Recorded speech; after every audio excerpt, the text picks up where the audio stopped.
When we think of the plays of the Elizabethan age, after Shakespeare, we probably think of Marlowe.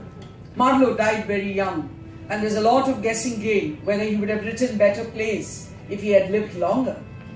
But we also have writers like Kidd and Webster, who wrote some of the most gruesomest of plays, what were called the revenge tragedies. I would like to now take you to one such tragedy that Shakespeare wrote, and there are some critics who believe that he couldn't have written it. He must have written it in association with somebody else, and one of the names that come is that of George Peele. But let me read to you what Clark Halsey says of the play, Titus Andronicus. It is a play with 14 killings, 9 of them on stage, 6 severed members, 1 rape, or 2 or 3, or depending on how you want to count it, 1 live burial, 1 case of insanity, and 1 of cannibalism. That is an average of 5.2 atrocities per act. Or to put it even more clearly, 1 for every 97 lines. Reviewer Mike Jane Wallace adds, "This is a great play. We are talking 14 dead bodies, kung fu, sword fu, spear fu, dagger fu, arrow fu, pie fu.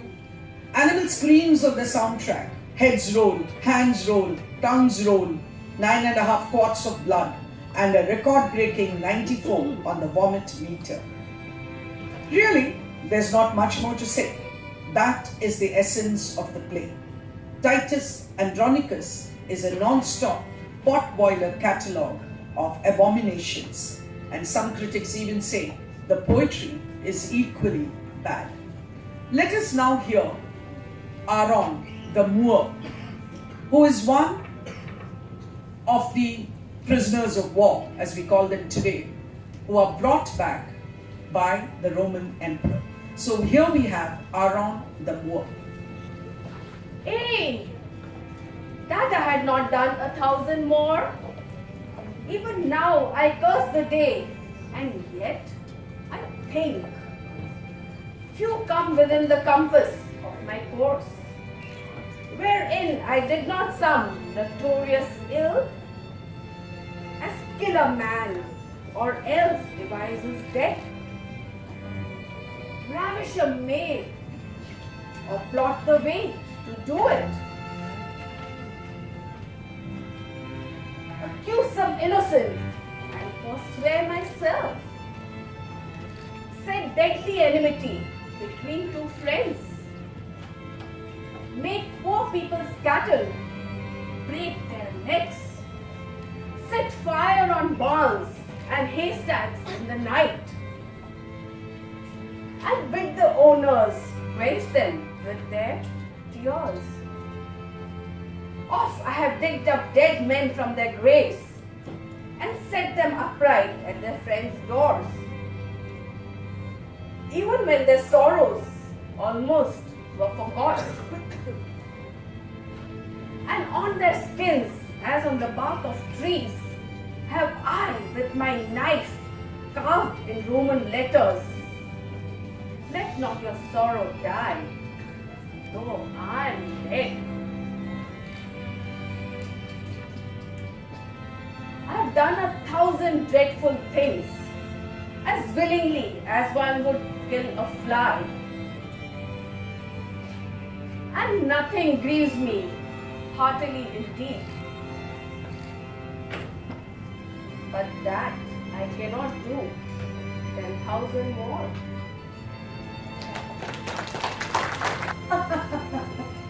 My mistress with a monster is in love, near to her close and consecrated bower, while she was in her dull and sleeping hour. A crew of patches, rude mechanicals, that worked for bread upon Athenian stalls, were met together to rehearse a play, intended for great Theseus' nuptial day. The shallowest thick skin of that barren sort, who Pyramus presented in their sport, forsook his scene and entered in a brake, when I did him at his advantage take. And as his no light fixed on his head, and on his Thisbe must be answered. And forth my mimic comes, when they him spy, as wild geese that creeping fowler eye, or russet-pated shops many in sort, rising and cawing at the gun's report, sever themselves and madly sweep the sky. So at his sight away his fellows fly, and at our stamp here o'er and o'er one falls. He murder cries and help from Athens call. Their sense thus weak, lost with their fears thus strong, made senseless things begin to do them wrong. For briars and thorns at their apparel snatch, some sleeves, some hats, from yielders all things catch. I led them on in this distracted fear, and left sweet Hermes translated there. When in that moment Titania waked, and straightway loved an ass. Shakespeare did not believe in what we today call open endings. At the end of each play, he wanted to tie the threads together, leaving nothing to our imagination as to what happens to the characters of the play. Let us hear Puck in the last scene of the play.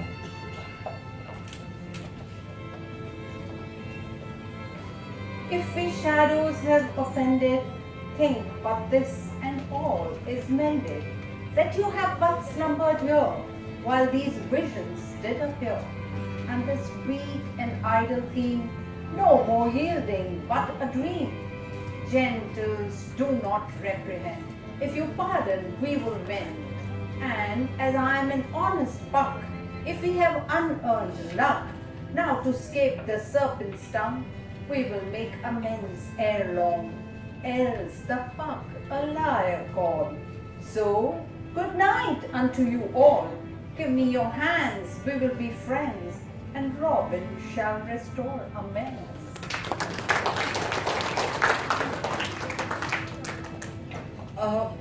When we're talking about the tragic clause, we of course know that jealousy ruins the characters in the play Othello right from the beginning of the play, when Rodrigo is envious of Othello, till the final murder of Desdemona by Othello.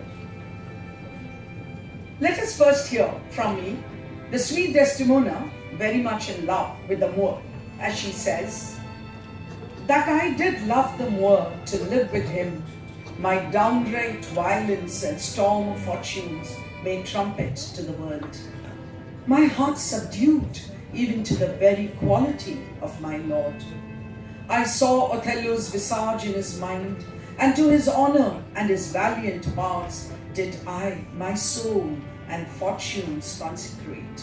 So that, dear lords, if I be left behind, and he go to the war, the rights for which I love him are bereft me, and I a heavy interim shall support by his dear absence. Let me go with him." Othello, the first black protagonist on the Elizabethan stage, says, "To say my wife is fair, feeds well, loves company, is free of speech, sings, plays, and dances well. Where virtue is, these are more virtuous. Nor from mine own weak merits will I draw the smallest fear or doubt of her revolt. For she had eyes, and she chose me. No, Iago, I'll see before I doubt. When I doubt, proof, and on the proof there is no more but this. Away at once with love or jealousy." In spite of the warning to beware of jealousy, Othello is jealous of what he considers to be Desdemona's attachment to another, not him. No wonder today we talk of morbid jealousy as the Othello syndrome, where a person is preoccupied with the thought that their spouse or sexual partner is being unfaithful without having any real proof, along with socially unacceptable or abnormal behavior. And that leads us to the tragedy of Desdemona and of Othello. So we shall now hear Othello before and after the murder of Desdemona.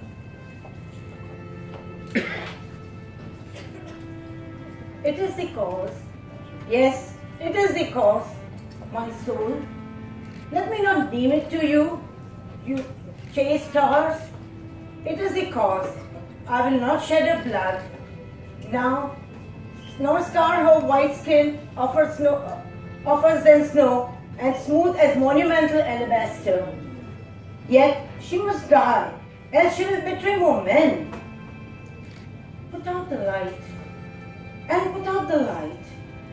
If I quench thee, the flaming minister, I can again thy former life restore. Should I repent me?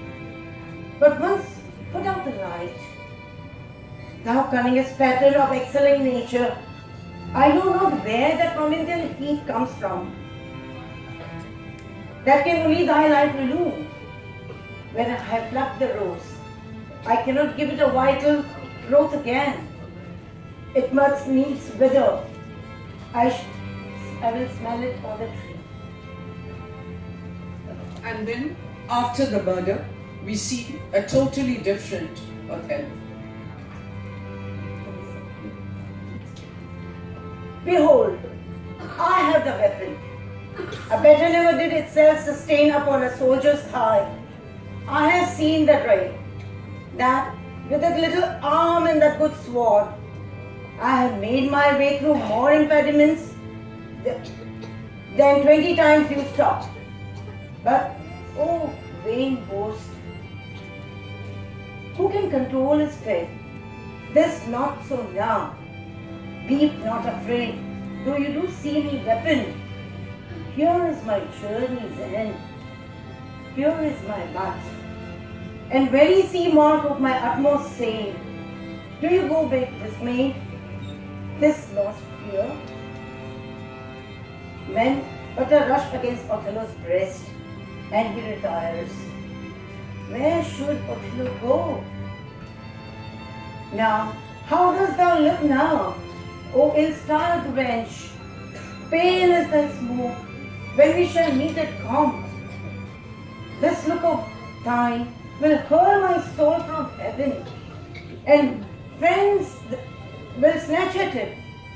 Cold, cold, my girl, even like thy chastity.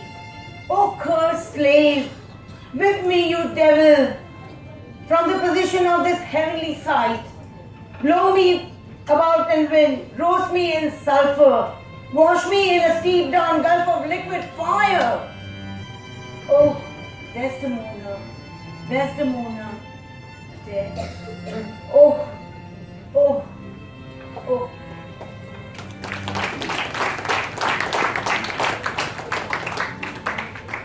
If Marlowe said of Helen, was this the face that launched 1,000 ships and burnt the topless towers of Ilion? Shakespeare said of Cleopatra, age cannot wither her, nor custom stale her infinite variety. Cleopatra has been labeled a wrangling queen, a slave, an Egyptian dish, a oho. She's called Salt Cleopatra, and an enchantress who has made Antony the noble ruin of her magic. Whether whispering sweet words of love to Antony or railing at a supposedly disloyal servant, Cleopatra leaves her onlookers breathless. As Antony notes, she is a woman whom everything becomes, to chide, to laugh, to weep. Let us now see Cleopatra in Antony and Cleopatra. Where is my robe? Give me my robe.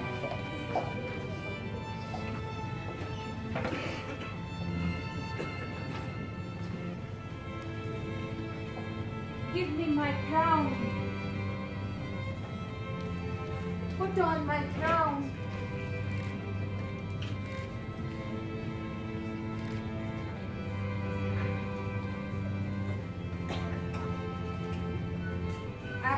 immortal longings in me.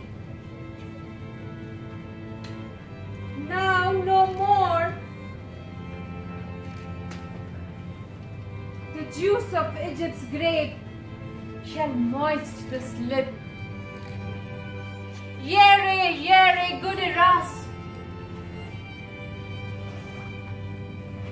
Quick, methinks. Here I call. Antony, call. I see him rouse himself to praise my noble act. I hear him mock the luck of Caesar, which the gods give men to excuse their wrath. Husband, I come. Now to that name my courage prove my title. I am fire and air. My other elements to give baser life. So, have you done? Come then and take the last warmth of my lips. Farewell, kind Charmin, Eras, long farewell.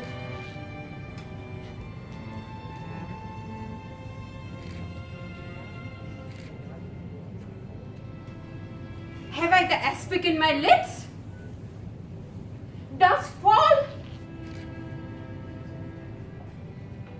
If thou and nature can gently so part, the stroke of death is as a lover's pinch, which hurts and is desired. Dost thou lie still? If thus thou vanishest, thou tellest the world it is not worth live taking.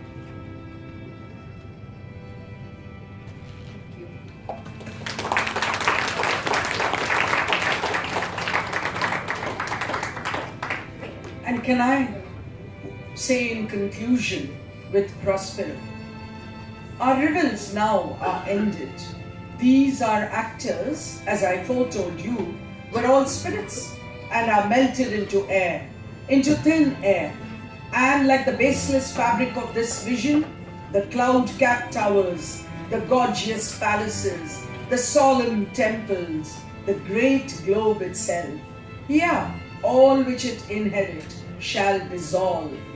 And like this insubstantial pageant faded, leave not a rack behind. We are such stuff as dreams are made of, and our little life is rounded with a sleep. Thank you very much.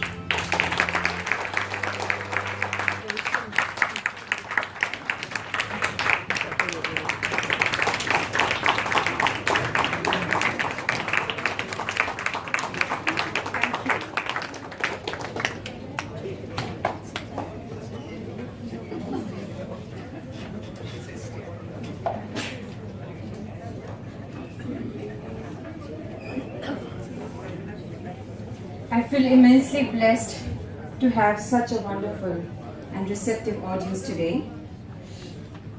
It's been an exhilarating experience for all of us on the stage and behind the stage. Speaking Tree Book Club has no words to express their gratitude for being patient listeners to the monologues.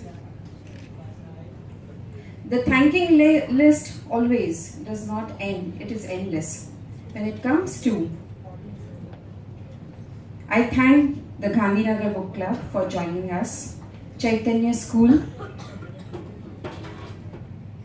Sometimes in life, I believe we are trapped in a state of mind where we think, what use are we of?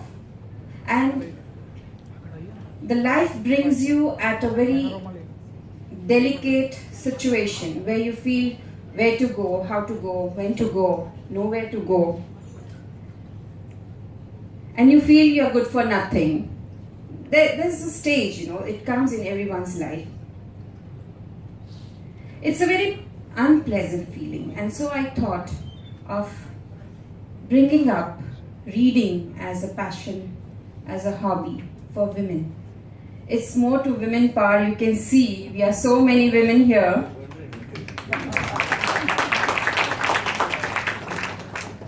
So I thought of going back to my school days friends, the books. And I befriended the books until today they have been inspiring us in many ways. With all the similar minds involved with such wonderful reading, conversation, sharing our ideas. I could have not made up to reach you and connect to various authors and different genres. A big applaud and my heartfelt gratitude to all my friends out here. Dr. Indira Nityanandam, the Sutradhar who has connected us to you. Anu Chopra, fiery, fearless, witch, and Lady Macbeth. And her wits and laughter, it keeps us alive. Rajika, bold and quick-minded, and our dress designer for the witches, Jyotna Narula, Renu Sheth, Rupa Choksi, Seema Vyas, Renu Shekhar. We have some more who are not present here. Pavni Bakeri, Seema Saxena, Shubha. I thank you all once again for giving us a chance to be here amidst you. Thank you so much. Good night.